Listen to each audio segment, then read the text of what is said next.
Eram 8h15 da manhã do dia 6 de agosto de 1945, quando o B-29 Enola Gay lançou sobre o Japão a primeira bomba atômica aplicada em um combate na história e mudou o curso do mundo para sempre. Em 1945, com as defesas do Japão já em frangalhos, o exército imperial, sob o comando do imperador Hirohito, tentava continuar com os combates, mesmo vendo seus estoques de armas, combustível, equipamentos e, sobretudo, vidas de soldados se acabando. A rendição estava fora de questão e o país estava determinado a lutar até o último homem. No decorrer daquele ano, os aliados definitivamente frearam qualquer avanço no Japão pelo Pacífico e Ásia e iniciavam assim um processo de invasão forçada, uma vez que o inimigo não se rendia. Forças dos Estados Unidos e Inglaterra, além do apoio de países como China e Austrália, destruíram toda a marinha e força aérea japonesa, detendo qualquer chance de uma nova ofensiva. Após estabelecer a superioridade naval e aérea, os Estados Unidos iniciaram um doloroso e sangrento processo de enfraquecimento do Japão. Sem fábricas ou importantes pontos de infraestrutura para atacar, afinal, todos já haviam sido destruídos. Iniciou-se um processo de aniquilação de cidades inteiras. Tóquio, Nagoya, Yokohama, Kobe, entre outras, foram arrasadas por incursões diárias e noturnas de bombardeiros Boeing B-29. Com grandes cidades destruídas e a persistência do Japão em não se render, iniciou-se o ataque às cidades médias, como seriam os casos de Hiroshima e Nagasaki, e aí que o mundo mudaria para sempre. Little Boy e Fat Man. Durante a Segunda Guerra Mundial, graças aos investimentos da indústria bélica, houve um avanço tecnológico como nunca antes registrado. Surgiram materiais mais modernos, motores mais potentes e eficientes, e mais uma série de contribuições que até hoje são aplicadas em diferentes áreas. O mais importante deles foi a energia nuclear. Em 1943, os Estados Unidos iniciaram o projeto Silver Plate, que consistia na conversão de aviões B-29 em bombardeiros capazes de levar uma enorme bomba nuclear que estava na fase final de desenvolvimento.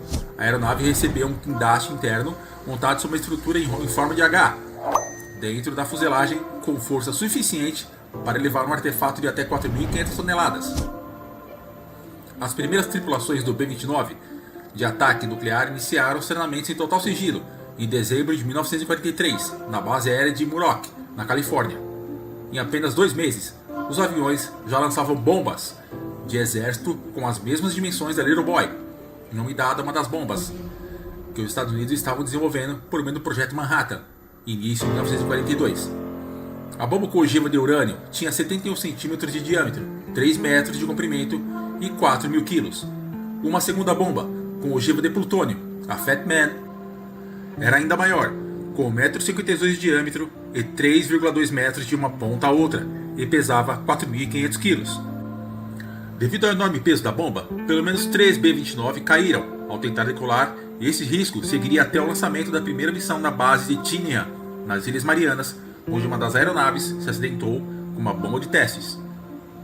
Treinamentos de navegação de longa distância com aviões carregando modelos da bomba atômica foram realizados em diferentes pontos isolados dos Estados Unidos, e até mesmo sobre a Cuba. Enquanto isso, cientistas norte-americanos explodiram o primeiro artefato nuclear no Novo México em 16 de julho de 1945. Estava tudo preparado. O maior acontecimento da história. Os B-29, preparados com suas tripulações treinadas, então pertencentes à divisão 59ª da Força Aérea dos Estados Unidos, foram enviados imediatamente para as Ilhas Marianas, no Pacífico, ao sul do Japão, onde já estava preparada uma base com todos os suprimentos para realizar um bombardeiro nuclear. O primeiro ataque foi marcado para o dia 6 de agosto de 1945, com autorização do então presidente dos Estados Unidos, Harry S. Truman. A missão foi coordenada pelo general Carl Apatz, comandante da recém-formada Força Aérea Estratégica dos Estados Unidos no Pacífico. Em 24 de julho, o general recebeu uma ordem que determinava que lançasse sua primeira bomba especial tão logo o tempo permitisse o bombardeiro visual após o terceiro dia de agosto de 1945, em um dos alvos, Hiroshima, Kokura, Niigata ou Nagasaki, segundo o relato do livro B-29, Superfortaleza, de John Pilot. As bombas Little Boy e Fat Man chegaram de navio à base de Tinian em 29 de julho. E em apenas 3 dias, os aviões já estavam preparados para a missão. A explosão mortal, o acontecimento catastrófico, ocorreria em 6 de agosto de 1945. Um dia antes, uma curiosidade, o piloto Paul Tibbets fez uma homenagem à sua mãe, Enola Gay Tibbets. batizando a aeronave que seria usada por ele, e sob o nome de B-29 Enola Gay. O norte-americano, junto de mais 9 tripulantes, entraram na aeronave Enola Gay e partiram com a bomba em direção a Hiroshima. Uma hora após o avião alçar voo, o oficial da Marinha dos Estados Unidos, especialista em explosivos, William Parsons, foi até o porão de bombas para armar o complexo sistema de detonação da Little Boy, processo que levaria 1h30. Para evitar um acidente de proporção nuclear, o artefato era armado somente com a aeronave já voando a grande altitude. Junto ao Enola Gay, voaram à sua frente outros 3 B-29, de reconhecimento transmitindo condições sobre o clima ou outras adversidades que pudessem comprometer o ataque e a bomba, como uma ofensiva de caças japoneses ou disparos de artilharia antiaérea. Com o caminho livre reportado, Tibbets partiu em direção a Hiroshima. Às 8h15 da manhã, o B-29 se aproximou do alvo a 460 km/h, em uma altitude de 9.700 metros, quando a bomba foi lançada mirando a ponta do cais do porto de Hiroshima, que era a maior da região sul do Japão. Ao cair no porão, a bomba imediatamente abriu um paraquedas estabilizador e o avião rapidamente iniciou uma curva para a direção oposta. 51 segundos depois, a 244 metros do solo, a bomba deflagrou, devastando a cidade. Little Boy fez uma verdadeira carnificina, matando muitos civis japoneses inocentes. O segundo relato da tripulação do Enola Gay, que vestia óculos de solda para se proteger do clarão da explosão, o cogumelo de fumaça gerado pela bomba podia ser visto a cerca de 500 km de distância. O ataque vitimou imediatamente cerca de 78 mil pessoas e causou a destruição de 48 mil edificações, além do dano ao longo do prazo com problemas de radiação. Um dos tripulantes relatou que houve uma explosão terrível, muito forte e inimaginável perto do centro da cidade. A tripulação do Enola Gay viu uma coluna de fogo que subia rapidamente e chamas intensas que brotavam, descreve mais tarde o site oficial do piloto Paul Tibbets. Como resultado, 65% dos prédios da cidade de Hiroshima foram destruídos, matando só naquela hora 70 mil pessoas. 4 meses seguintes ao desastre, os ferimentos cruéis causados nos japoneses e a radiação elevaram o número de óbitos rapidamente. Estima-se que a missão comandada por Tibbets tenha matado 119 mil com aquela bomba. Ao contrário de muitos japoneses, o piloto Paul Tibbets pôde viver longos anos até a velhice, morrendo com 92 anos de idade, em 1º de novembro de 2007. O óbito ocorreu dentro de sua casa, em Columbus, Ohio. Em uma das suas últimas entrevistas, o piloto contou ao jornal britânico The Guardian que não se arrependia de ter lançado a bomba atômica sobre Hiroshima. Abre aspas. Não tenho dúvidas de que o faria novamente, contou Tibbets. Teria feito desaparecer todos esses japoneses novamente. A gente sabe que vai matar inocentes, mas ao mesmo tempo, isso é feito para evitar uma guerra mundial. Ainda segundo o soldado, se a operação fracassasse, ele seria preso. No caso de sucesso, o piloto seria considerado um herói pelos americanos naquela época. E deu tudo certo na empreitada, ainda que o homem desconhecesse a destruição que a bomba causaria. Outra explosão, segundo Tibbets, também estava programada para destruir uma região da Europa, mas isso nunca ocorreu. A bomba de Hiroshima, ainda assim, aniquilou muitos seres humanos naquele capítulo, que ficou marcado como sendo um dos mais horrendos da história da humanidade. Apesar do desdobramento cruel, tudo se deu de modo bem casual entre os pilotos da fatal missão. Abre aspas. Um dos companheiros que estavam comigo no avião me perguntou se eu sabia o que estava fazendo. Falei para todos que íamos atirar uma bomba atômica. Eles escutaram, mas não houve expressão em seus rostos, relatou Tibbets.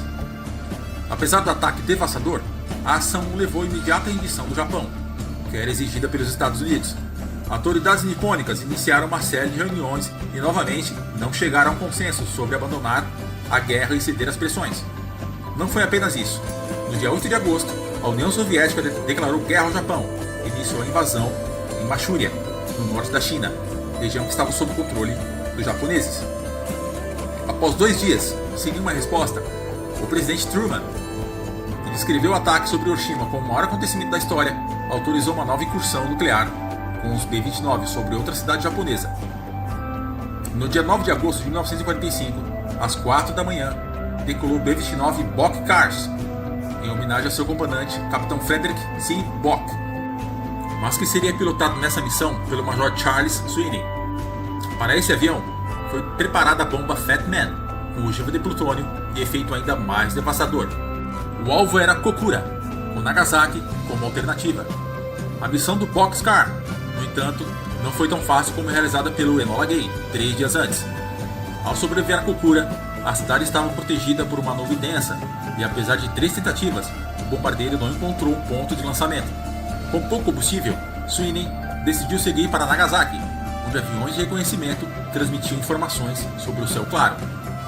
O B-29 chegou a Nagasaki um pouco antes das 11 da manhã e lançou sua carga, devastando completamente mais uma cidade do Japão com apenas um tiro. Calculou-se que esse ataque deixou cerca de 80 mil mortos, além dos efeitos nocivos causados pelo material nuclear. Com a população em pânico e o governo totalmente abalado, somado ainda à declaração de guerra soviética, o Japão reconheceu que tinha chegado ao fim. Depois de reuniões e consultas com o imperador Hirohito, a aceitação dos termos dos aliados foi telegrafada aos líderes dos 3 grandes, Estados Unidos, Reino Unido e União Soviética, através da Suíça e Suécia. Levou algum tempo para que os detalhes finais fossem acertados, e a campanha de bombardeiro convencional continua até 14 de agosto. A rendição do Japão seria assinada somente em 2 de setembro de 1945, e assim foi declarado o cessar-fogo. Os Estados Unidos ainda tinham mais 4 bombas nucleares preparadas nas Ilhas Marianas.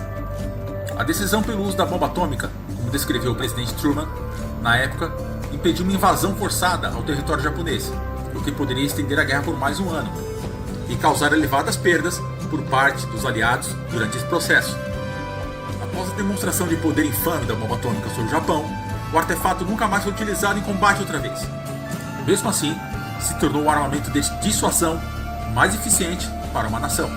Atualmente, os únicos países que possuem bombas nucleares são Estados Unidos, Rússia, Reino Unido, França, China, Índia, Paquistão e Coreia do Norte e Israel.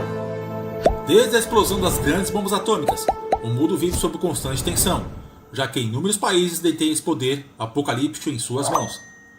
Uma guerra nuclear nos dias de hoje poderia levar ao extermínio da humanidade. Se levarmos em consideração a quantidade desses armamentos e também o poder de destruição que essas bombas têm nos dias de hoje, sendo que apenas uma bomba nuclear moderna tem dezenas de vezes o poder das 2 bombas juntas deflagradas na Segunda Grande Guerra Mundial. Esse foi o História Explicada de hoje.